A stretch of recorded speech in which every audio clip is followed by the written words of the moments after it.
Untuk pelajaran yang fikihnya daripada kitab Matan Ghoyah Takrib ya. Nah maka di dalam pasal yang lalu al-hajru ala sitatin, yaitu al-hajru ini adalah al-man'u, ya, orang yang tercegah, ya, orang yang dicegah ya, daripada tasarruf ya, lilmal, yaitu orang tercegah untuk memegang uang atau untuk membelanjakan hartanya. Ya, maka di dalam Al-Quran juga ya ada di dalam surat An-Nisa ya, dalam surat An-Nisa kalau nggak salah wala tu'tu sufaha'a amwalakum gitu. Jangan kamu berikan ya kepada orang-orang safih itu. Ya, orang-orang safih ini ya kalau di dalam kehidupan kita ini ya, jadi macam-macam safih nih. Ya, tingkatan safih. Karena kan istilah orang-orang yang kelainan mental itu kan banyak macamnya. Ya, ada yang idiot, autis, apalagi itu. Ya, pokoknya banyak lah. Nah, itu termasuk golongan daripada safi itu. Ya, tergolong daripada orang-orang safi. Kalau istilahnya dalam bahasa Arab cuma satu, safi. Ya, safi ini orang yang nggak punya kelayakan untuk memegang uang dan untuk belanja. Nah, maka dalam istilah fikihnya orang yang tercegah ini, dan kita nggak dosa mencegah orang untuk membelanjakan harta. Bahkan di situ harus kita melaksanakan daripada tugas itu, ya, menahan daripada uangnya. Nah maka di sini ada 6 orang. Yang pertama as-sobiyu, yaitu sobi, anak kecil, ya, anak kecil yang dia nggak tahu uang. Ya, makanya saya katakan kalau anak kecil itu kan saking dia nggak tahu uang, dia punya uang 2.000, ya, uang 2.000 ini kan kalau dia beli makanan bisa, ya, dia beli permen bisa, dia beli ke tapi dia ke tukang mainan atau ke warung, dia beli uang mainan. Tuh kan gitu. Jadi uang mainan yang dijual tuh, ya, setelah reformasi rusak-rusakan gitu tuh. Jadi dulu mana ada orang berani palsuin uang. Sekarang bukan palsuin lagi, udah uang ditulisnya uang mainan gitu ya. Uang mainan ditulis. Itu digantung di tukang mainan, dibeli sama anak kecil. Ya, dan uang mainan itu kan nggak bisa dibelanjain. Nggak bisa dibelanjain. Ini termasuk daripada hal yang dikatakan ya anak kecil itu. Ya anak kecil, kalau itu yang gede jangan. Ya, masa ente mau beli duit mainan buat isi dompet gitu, biar kelihatan tebel nggak bisa dilipat. Ya jangan, sakit namanya. Biar ente nggak terlalu uang, nggak banyak uang, tapi jangan juga sampai kepengen ya biar kelihatan uangnya banyak di dompet, beli uang mainan. Ini satu hal yang dianggap ente kekanak-kanakan. Ya, jadi as-sobi yaitu anak kecil, wal majnun, dan orang gila. Ya, orang gila aja kan banyak. Ya, di dalam ilmu kedokteran tuh banyak orang gila. Ya, ada skizofrenia, ada yang ya kalau istilah yang dipakai di televisi keseringan ODGJ, ya, orang dalam gangguan jiwa. Nah, itu tingkatannya macam-macam, ada yang stres, dari mulai stres terus sampai ya gila akut itu. Nah, maka termasuk majnun ini berarti orang yang dia mamnu tuh, ya, man'u, dicegah untuk dia membelanjakan daripada hartanya. Wasafihu. Nah, safih di sini ada penjelasan, artinya al-mubadzir limalihi, yaitu orang yang menghambur-hamburkan uangnya. Wow, jadi uang tuh kayak nggak laku besok sama dia. Ya, uang kayak nggak laku besok. Pokoknya dapat hari ini mesti habis hari ini. Ya, apa aja dibelanja. Ya, apa aja yang nggak penting, yang nggak ini semua dia beli. Nah, zaman sekarang kan banyak nih. Ya, ternyata safi-safi di rumah kita. Safi-safi di rumah kita main ketik aja online kan. Ya, online beli, datang barangnya pakai kagak. Oh, itu termasuk safi nih. Ya, maka jangan diisiin Shopee letternya. Wah, Shopee Pay-nya, Shopee Pay jangan dibeliin. Ya, mungkin kategorinya safi dia. Ya, artinya orang yang nggak layak untuk membelanjakan hartanya. Ya, terus di sini wal muflis. Nah, kalau 3 ini nih, anak kecil, orang majnun, orang gila, dan as-safih, orang yang dikatakan safi ini yang menghambur-hamburkan hartanya, ini untuk kepentingan dirinya. Nah, jadi kita pegang uangnya untuk nyelamatin dia. Ya, biar nanti di satu saat sobi ketika dewasa uangnya ada. Nah, disimpan sama orang tuanya. Majnun ketika dia sadar, nih uangnya ada. Kemudian as-safih, nanti ketika dia sadar dari apa yang dia perbuat bahwasanya itu menghambur-hamburkan uang, dia berhenti, uangnya ada. Gitu. Jadi manfaatnya untuk dirinya. Oh, jadi agama memperhatikan sampai setingkat itu. Ya, kepada kehidupan manusia. Nah, kemudian wal muflisul ladzi irtakabat huduyun. Nah, dan juga yang enggak boleh, ya, yang dilarang untuk dikasih uang atau membelanjakan daripada hartanya, yaitu orang yang bangkrut, yang dia terlilit hutang. Wah, irtakabat huduyun tuh ya kalau bahasanya ketindian utang. Ya kalau istilah kita dipakainya kelilit utang. Ya sudah terlilit utang, udah nggak bisa, ya kayaknya bingung untuk melepas daripada hutang-hutangnya itu bingung. Nah ini al-muflis ini di dalam hukum fikih, jikalau nanti orang yang ngutangin itu dia menggugat ke pengadilan, dia menggugat ke hakim bahwasanya dia hutang kepada saya, ya berapa banyak, umpamanya utangnya 100 juta gitu ya, utangnya 100 juta. Nah ketika dia lihat 100 juta dia punya harta, ya dia punya harta kurang daripada 100 juta kalau dijual. Kalau dijual hartanya kurang dari 100 juta, maka dia termasuk orang yang al-hajru, dilarang untuk belanja, ya untuk bertransaksi itu dilarang. Kenapa? Karena dia punya utang dan hartanya kurang daripada memenuhi untuk melunaskan hutangnya. Nah itu namanya man'u. Jadi dalam fikih itu dilarang kalau orang yang bangkrut terlilit hutang, maka dicegah untuk diberikan uang agar dia bisa atau dicegahlah membelanjakan hartanya. Kemudian wal maridu fi mazada ala sulus, dan juga yang dicegah ini orang yang sakit, ya, apabila sakitnya parah, ya dia tahu sakitnya ini ya nggak ada harapan untuk sembuh lah, atau sakit di masa-masa tuanya gitu, atau sakit yang dia divonis yang sudah kebanyakan penyakit itu akan membawa kepada kematian. Ya kalau di dalam kita ini biasanya orang divonis kanker, ya divonis kanker stadium ya 4 umpamanya gitu, atau orang yang divonis penyakit yang mematikan. Nah ketika dia divonis mematikan ini, wah karena dia punya harta, wah dia habisin hartanya, dia hamburkan untuk bangun masjid, ya dia dihabiskan hartanya untuk kasih anak yatim. Nah tapi nggak boleh lebih daripada sepertiga keseluruhan hartanya. Kalau masih sebagian daripada hartanya nggak masalah. Tapi kalau melebihi daripada sepertiga ini nggak boleh.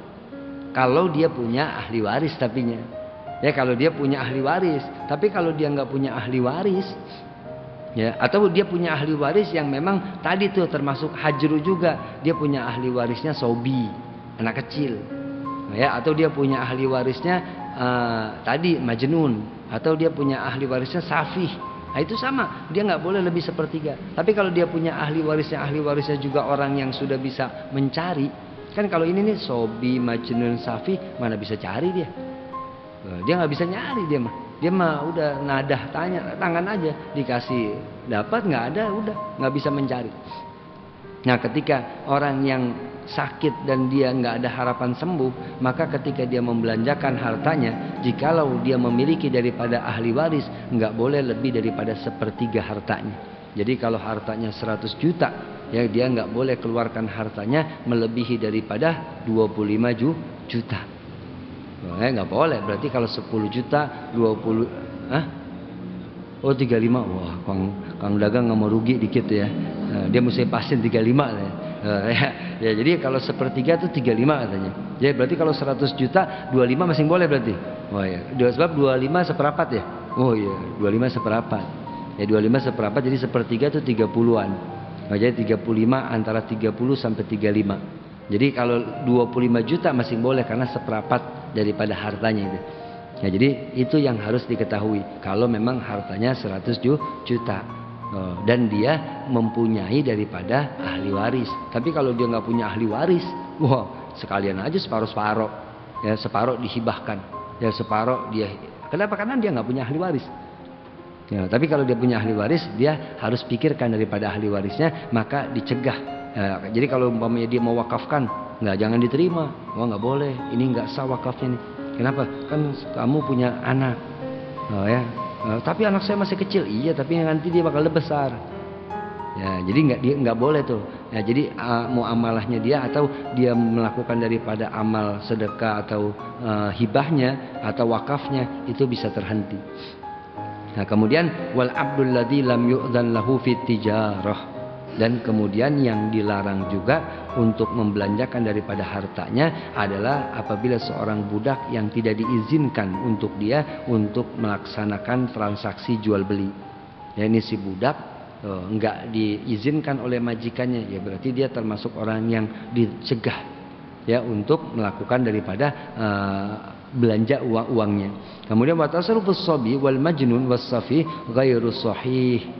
Nah, di sini dikatakan membelanjakan daripada anak kecil dan orang gila dan juga orang safi ini enggak sah. Nah, ini dia. Sama kayak kita juga kadang-kadang begitu kan. Kita nyuruh orang safi, ya, nyuruh anak safi, nyuruh anak kecil. Kalau seandainya kata uang yang kita suruh kepada anak kecil itu hilang, kita nggak boleh nuntut. Atau yang dia beli salah, kita maunya ini tapi dibawanya itu. Oh, berarti kan salah. Nah, salah, nggak usah nuntut. Kenapa? Karena memang tasarrufnya dia nggak sah. Ya, makanya kalau ada di warung-warung itu kadang-kadang melayani anak kecil malah kan diakalin dia. Ya, kalau yang warung-warungnya khianat gitu. Wah, uangnya nih anak gede nih. Wah, kembaliin aja semaunya dia. Nah, ini kan termasuk daripada karena nggak sahnya tuh.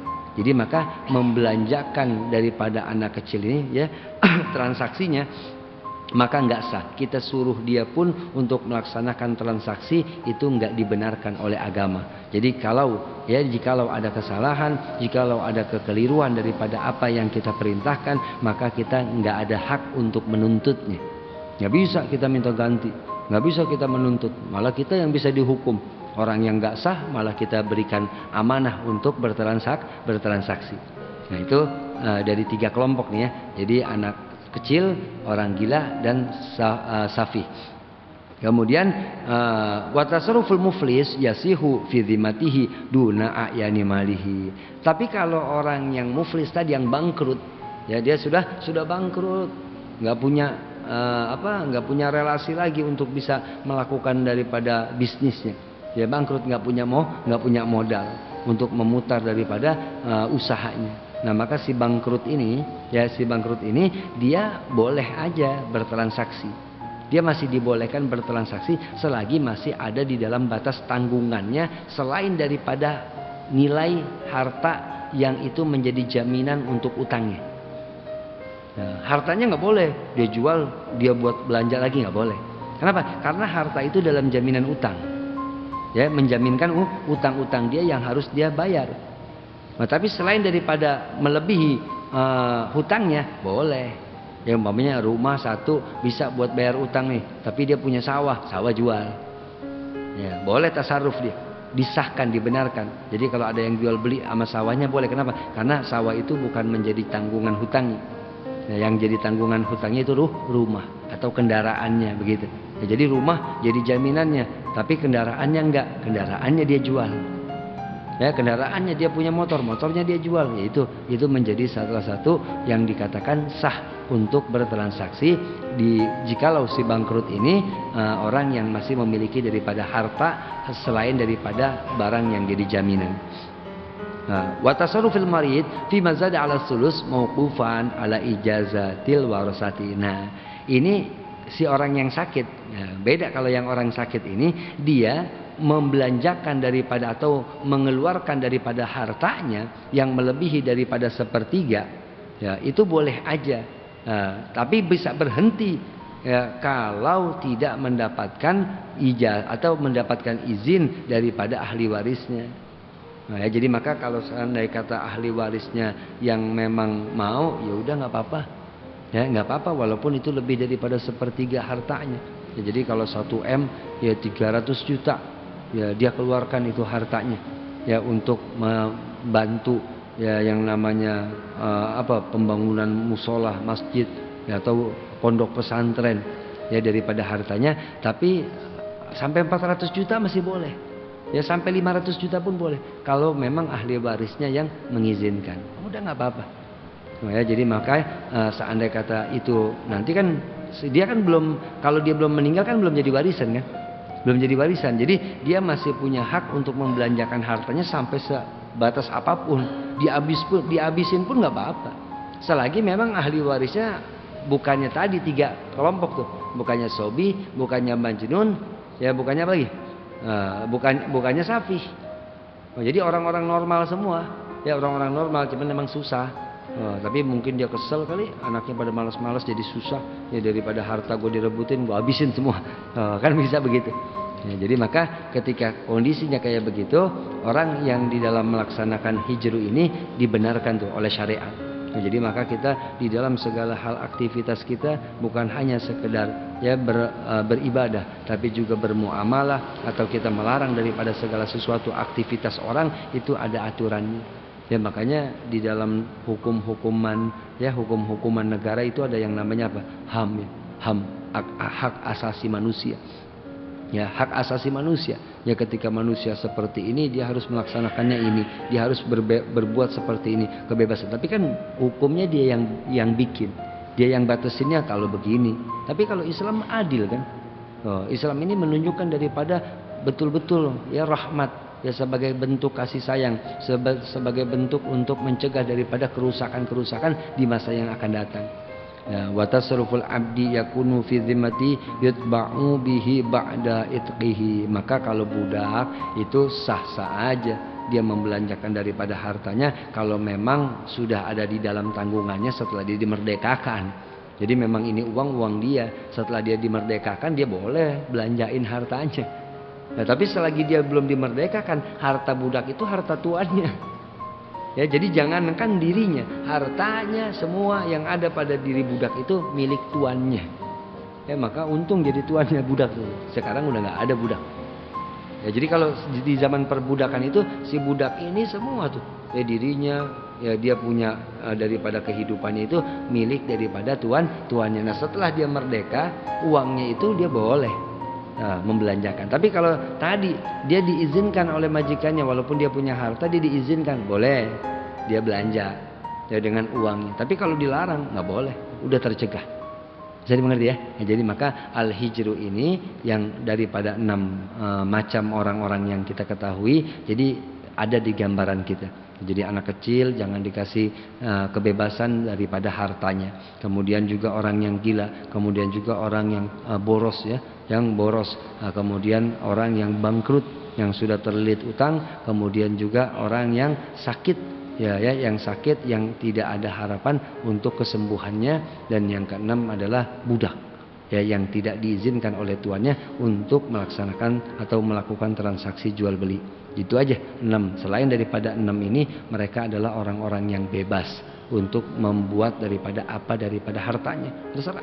Jadi kalau memang hartanya sudah diberi, dia mau ya buat apa terserah. Ya begitu dalam hukum Islamnya. Wallahu a'lam bishawab.